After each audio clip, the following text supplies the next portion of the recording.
Well, seems that video once in a month is turning into my schedule. I'd prefer something like video once in 2 or 3 weeks, keeping in mind that voiceovers and editing take something around 2 days for me, but I don't see a point in releasing the vlog that isn't showing any finished content. Anyway, hello and welcome. My name is Vlad, and let's get to the subject of this video.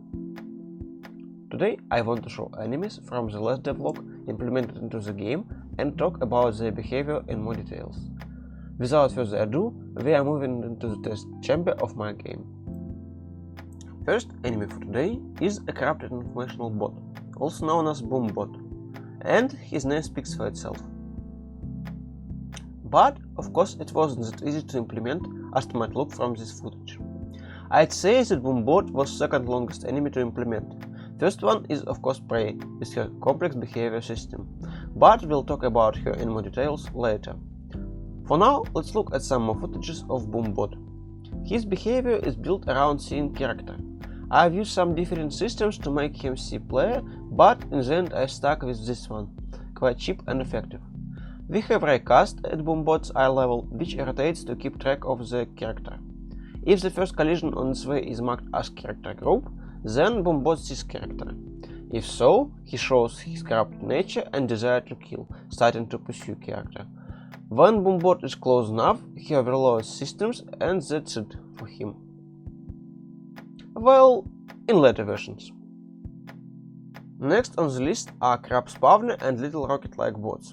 For obvious reasons, I can talk about one of them without mentioning other. And let's start with more simple one, rocket-like bots. Their behavior is split into 2 phases.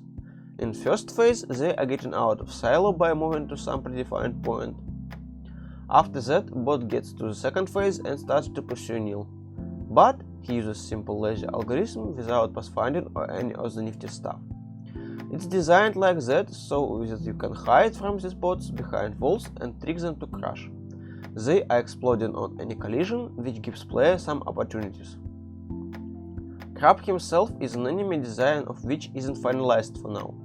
I'm still thinking about behavior for him. Such a big and threatening enemy has a lot of potential, but I don't want him to be too dangerous. For now, he's just standing still while not in rage state, spawning rockets from time to time. At rage state, he starts to create rockets very often and pursue player. But he can't jump, so character can quite easily run away from him. But rockets are still continue to be threat after that. Crab goes to rage state if nil gets too close or tries to hook him. Speaking of hooking enemies, this functionality isn't implemented yet, so I can't show it in the game, only talk about it. Idea is that you can catch an enemy and then choose one of 2 options, move or damage. Damaging option works in similar ways for all types of enemies, there is nothing fancy about it.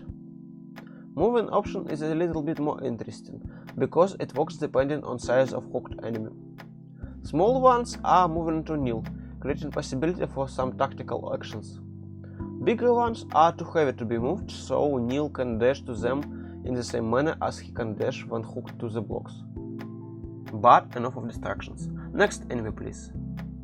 This is not ordinary flying drone, it's one of the simplest enemies, but with simplicity goes possibilities for modifications. So, drone can hold turret or be used to carry some crates, bombs and etc. In standard mode, drone just moves from one side of the screen to another, but he can be easily configured to follow character, which makes targeting drones much more effective. In this footage, you can see drone that follows character and targeting him using turret. As you can see, it continues to move back and forth, but it stays inside of some range from character. This movement is here to make these drones a little bit harder to hit and add variation to angles of projectiles. Actual projectiles for this and next enemies aren't implemented yet, but all of the shooting mechanics are there and just waiting for additional sprites. We are getting to my favorite one, the Prey. And of course it took more time than any other enemy. But this is to make sure that she is really nasty. In original state, she is intentionally sometimes feels too slow, but when she touches full of corruption, well, I think you got it from footage without any comments. If you try to run forward, she will pierce through you, dealing a lot of damage. If you stop and try to target her, Well, not that easy. She changes positions if you are staying at one point for too long. Of course, you can move a little just to trick her to stay in one place, but this makes it quite hard for you to aim. So, you can turn forward, you can stand in one place. What else do we have? Run backward? Yeah, quite a good idea. From pace perspective, of course.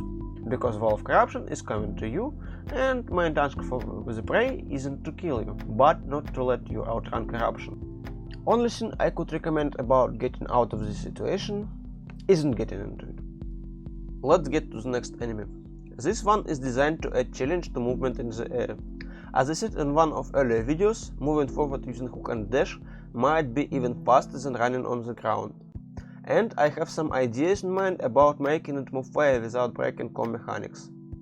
But even when I fix it, this enemy will help create more diverse gameplay where you can't always stuck with one movement pattern. And in any case, hook and dash might be faster, but it's not as controllable as running. This is the main point this enemy uses. Zigzag shaped trajectory is actually the only thing this robot can offer. They can change direction or something like that. They can't, but do they need it? These robots are simple but yet effective element of puzzle that this game offers in terms of movement through levels. And the last one for today is Watcher, stationary beam shooting turret, that has some ideas in common with Boombot. But this time Raycast isn't following character all the time. While Watcher doesn't see character, he moves his eye from one end of his field of view to another, back and forth. But when character gets in the Watcher's line of sight, this enemy tries to follow him for some time, preparing to shoot. Then he stops and creates beam, not really caring where the character is. If character gets out of the line of sight too early, Watcher tries to follow character without seeing him and shoots anyway. So this is 7 enemies now fully, almost fully implemented in the game. Each of them has some interesting behavioral features and presents some different challenges for player. I think that these types of enemies would be enough to at least create first level, maybe even more than that. I see first level as not very hard one, obviously. There is no reasons to throw player into hardcore battlefields from the first seconds. This means that most of the enemies will be spread widely from each other, wall will move slowly for player to figure out controls and etc. Speaking of plans for continuing development, I have 4 of them in my list at this point. UI that I keep mentioning for 3rd video in a row, some semblance of damage and health system, first boss battle, and level building itself. And I'm thinking that it's a good idea to start these tasks in order that they were mentioned, because most of them are tied to each other. So first in the list is UI. I'm not planning anything too complicated for now, but it was 2 months from the last mention of details about UI, and I have some new ideas that might look good. But I think that it's better to show my ideas than talking about them without any visuals. So I'll get to it in more details in the next video. I really like this project and support that it gets, so I'm trying to figure out some details about it even when I don't have an ability to write code or draw. At this point I have a clear enough idea about most of the main features I want to add in this game, like bosses, upgrade system for Nil, storyline for this game, and stuff like that. And one more thing about 2 long periods of work between videos before I end this devlog. I decided to create pages on Facebook and Twitter, and also channel on Discord.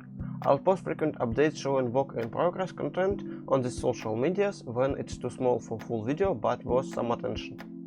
You can find all of the links in the description. I also added link to my GitHub page.